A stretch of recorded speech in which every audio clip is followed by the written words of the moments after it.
अस्सलाम वालेकुम, बिस्मिल्लाहिर्रहमानिर्रहीम। मेरा नाम तैयब नसीर है। स्टूडेंट्स, आज से हम एक नई सीरीज शुरू कर रहे हैं जिसमें हम एमडी कैट ई कैट के पास्ट पेपर्स में आए हुए जो एमसीक्यूज हैं फिजिक्स सब्जेक्ट के या उस तरह के जो एमसीक्यूज हैं उनको सॉल्व करके हम उनके सॉल्व करने की कोशिश करेंगे ताकि जो हमारे स्टूडेंट्स हैं जो कि एमडी कैट या ई कैट की तैयारी कर रहे हैं उनके लिए वो हेल्पफुल हो सके। तो आज उसी जमीन में पहली वीडियो है। आज जो हमारा लेसन है जिसको हमने कवर करना है वो है law of conservation of momentum, और कुलेयंस भी इसी में आ जाएगी। और इस टॉपिक से रेलिवेंट एमडी कैट और ई कैट में जो एमसीक्यूज आए हैं या उसकी तरह के एमसीक्यूज में से दो एमसीक्यूज को मैं आपके सामने सॉल्व करूंगा। किसी भी एमसीक्यूज को सॉल्व करने की टेक्निक क्या है वो भी शेयर करूंगा और एमसीक्यूज भी आपके सामने सॉल्व करूंगा।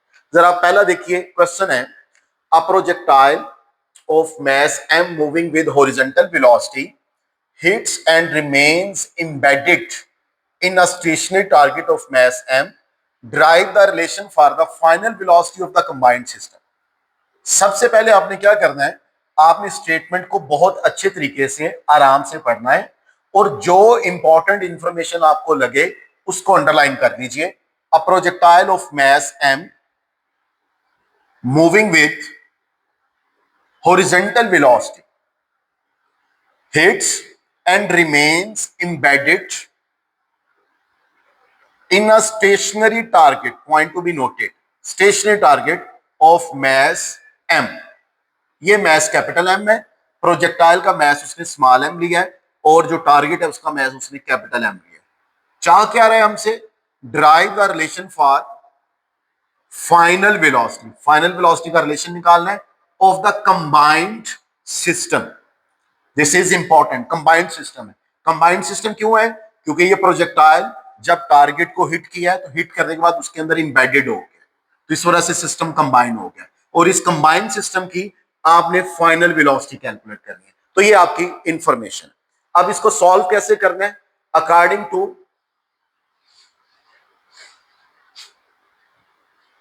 Law of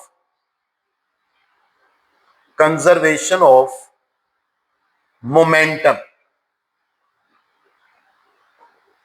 Initial momentum should be equal to the final momentum. Initial momentum क्या है? m1 v1 plus m2 v2 is equal to m1 v1 prime plus m2 v2 prime. ये general form हम लोगों ने लिखी। अब to body system है, m1 है और m2। इधर भी जरा गौर कीजिए, प्रोजेक्टाइल ऑफ मास m। तो फर्ज कीजिए ये आपका पहला बॉडी है और जो आपका टारगेट है ये आपका सेकंड बॉडी है। This is your second body. तो पहले बॉडी के मास को उसने स्मॉल m लिया, तो इधर मैं स्मॉल m लिख देता हूं और इसकी स्पीड को, हॉरिजॉन्टल स्पीड v का है तो इधर v लिख दिया, प्लस दूसरा जो बॉडी है जो कि टारगेट है उसके मास को उसने कैपिटल M का है तो m2 की जगह कैपिटल M आ गया। अच्छा, अब वो कह रहे हैं वो स्टेशनरी कंडीशन में है। स्टूडेंट, जब वो स्टेशनरी कंडीशन में है तो इसका मतलब उसकी स्पीड क्या होगी? इनिशियल स्पीड 0 होगी। ओके, अच्छा, ये अब क्या हुआ, फर्ज कीजिए मैं इसकी एग्जांपल ऐसे देता हूं कि ये एक बुलेट है।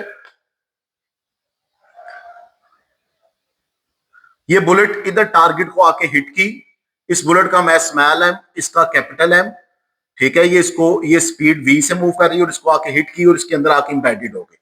अच्छा, जब इसके अंदर आके इंबेडेड हो गई तो अब डेफिनेटली दोनों की जो भी स्पीड होगी वो कंबाइंड होगी, अलग अलग नहीं होगी, क्योंकि दोनों एक ही ऑब्जेक्ट बन गए, कंबाइंड सिस्टम बन गए। अब क्या कह रहे हैं, drive the relation for the final velocity of the combined system. Combined system की फाइनल वेलोसिटी कैलकुलेट करनी है। लीजिए, पहले का मास है m, अब इनकी जो फाइनल वेलोसिटी है उसको मैं v प्राइम कह देता हूं, प्लस टारगेट का मास क्या था? कैपिटल M, और v2 को भी v प्राइम कह देता हूं। गौर कीजिए, दोनों वेलोसिटीज को सेम किया। क्यों? क्योंकि इसके अंदर इंबेडेड हो गए, दोनों की वेलोसिटी सेम होगी। तो आपके पास आ गया mv plus m multiply by 0 0, m plus capital M, ये v प्राइम आ जाएगा। आप इसको v भी कह सकते हैं, अगर आपकी बुक वाले ने v कहा है तो आप इसको v कह लीजिए। यहां पर उसने v कहा है, हम इसको v कह देते हैं।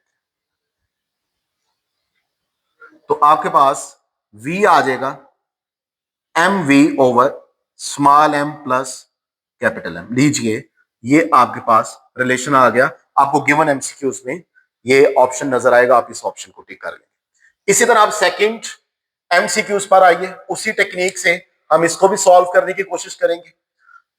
टू आइडेंटिकल स्फीयर्स अंडरलाइन कीजिए। आइडेंटिकल स्फीयर्स का क्या मतलब है? ईच ऑफ मास m, दोनों का मास सेम है। पहली information, move towards each other, very important information, move towards each other, okay, with same speed. This is your first information, this is second, this is third one. और speed को भी उसने क्या कह दिया? v कह दिया।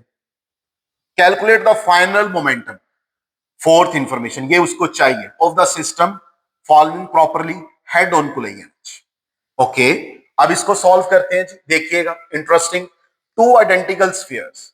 लीजिए एक स्फीयर ये है, एक स्फीयर ये है, दोनों आइडेंटिकल है, दोनों का मास सेम हो गया। Each of mass m move towards each other, जब ये एक दूसरे की तरफ मूव कर रहे हैं, इसका मतलब ये हुआ कि ये स्फीयर इस तरह मूव कर रहा है, ये स्फीयर इस तरह मूव कर रहा है, विद सेम स्पीड।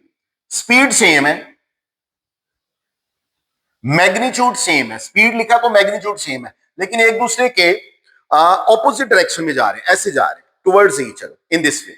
तो जब ऐसे मूव करेंगे तो इसका मतलब है दोनों की वेलोसिटी एक दूसरे के रिवर्स है। तो अगर इस वेलोसिटी को मैं पॉजिटिव कहूंगा तो इसको फिर मैं नेगेटिव कह दूंगा। ये v है, ये v प्राइम। क्यों ऐसे किया? Towards each other, towards each other है तो वेलोसिटी की डायरेक्शन ऑपोजिट होगी, तो ये ऑपोजिट डायरेक्शन को इंडिकेट करने के लिए मैंने नेगेटिव साइन लगाया। विद सेम स्पीड मतलब मैग्नीट्यूड सेम है, डायरेक्शन ऑपोजिट है। Calculate the final momentum of the system, हमने फाइंड क्या करना है जी? Final momentum of the system find करना है जी, हेड ऑन कोलिजन। ओके, मैं law of conservation of momentum apply करूंगा। According to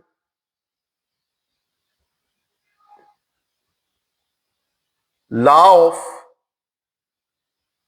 conservation of momentum, initial momentum should be equal to the final momentum. Initial momentum क्या है? m1 v1 plus m2 v2 is equal to m1 v1 prime plus m2 v2 prime. जरा गौर कीजिएगा जी, two identical sphere each of mass m moving towards each other. लीजिए दोनों का mass same है, तो m this is v1 plus m this is minus v। ये आपके पास आ गया। माइनस क्यों आया? क्योंकि ऑपोजिट डायरेक्शन में। इज इक्वल टू, ओके, पहले हम इनिशियल मोमेंटम को सॉल्व करते हैं। तो आपके पास आ गया M V plus M minus V is equal to M V minus M V. तो इसका मतलब यह हुआ कि इनिशियल मोमेंटम एम वी आपस में कैंसिल हो गए, तो ये जीरो हो गया। स्टूडेंट्स इधर एक तो शॉर्टकट ये भी है, क्योंकि fundamental law of conservation momentum hold करेगा। अगर इनिशियल मोमेंटम जीरो है तो इसका मतलब है फाइनल मोमेंटम भी जीरो होगा, as final momentum should be equal to the initial momentum. तो फाइनल मोमेंटम, इनिशियल मोमेंटम की वैल्यू क्या है? जीरो, तो लीजिए फाइनल मोमेंटम का आंसर भी जीरो आएगा। तो इस तरीके से आप टाइम सेव करके ये न्यूमेरिकल सॉल्व कर सकते हैं। लेकिन अगर मैं इसका फाइनल मोमेंटम भी कैलकुलेट करूं एक चेक के तौर पर, तो फाइनल मोमेंटम क्या है जी? m1 v1 prime plus m2 v2 prime. तो फाइनल मोमेंटम देख लेते हैं जी, आइडेंटिकल मैसेज है, m तो सेम है, तो जब ये आपस में कोलाइड करेंगे तो कोलिजन के दौरान जाहिर बात है आपस में स्टिक नहीं होंगे। कोलिजन के दौरान ये m फिर मूव करके इधर चला जाएगा और कोलिजन के बाद ये m मूव करके इधर चला जाएगा, तो opposite direction, once again opposite direction है। तो लेट्स से ये v उसकी वेलोसिटी हो गई और ये माइनस v हो गई। तो जब ये v है ये माइनस v है, तो mv प्लस माइनस माइनस, तो वंस अगेन ये भी आपस में क्या हो जाएंगे? कैंसिल हो जाएंगे। तो देखिए फाइनल मोमेंटम भी जीरो आ गया, जो कि हमने यहां पर भी कर लिया था। तो इस तरीके से हम इन न्यूमेरिकल्स को सॉल्व कर सकते हैं। आपको होप्स हो कि आंसर समझ आ गया होगा। Thank you so much.